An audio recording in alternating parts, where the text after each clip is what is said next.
Or this single word is sparking debate about a new Kentucky law. WDRB's Darby Bean explains how it could make all the difference in what schools can teach when it comes to sex education.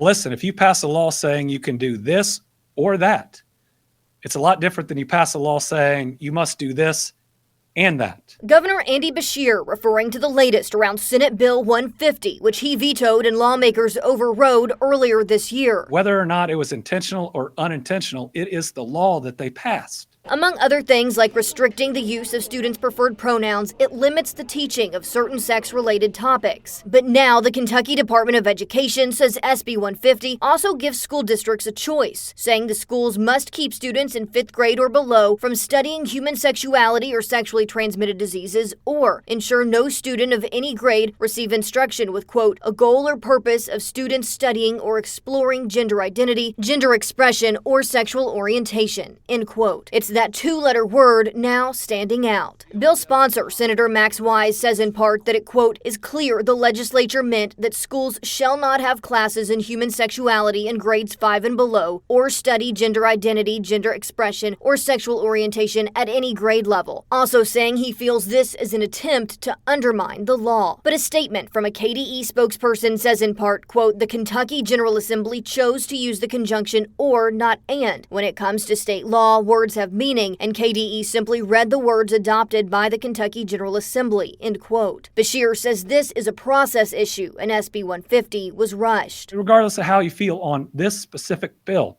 a 7-minute notice and voting on something that no one has read is not good government. We have a phrase, the letter of the law, for a reason. It's what's on paper that they pass. It's the statute that's put in the books. And we have to follow that and not just what's in somebody's head or what they meant. As for how this will play out in Kentucky schools, JCPS Superintendent Dr. Marty Polio said every year districts get guidance from the Kentucky Department of Education and will look over this latest information. We will be making some clear policy over the summer before kids and teachers come back. Reporting with photojournalist Emily Evans, Darby Bean, WDRB News.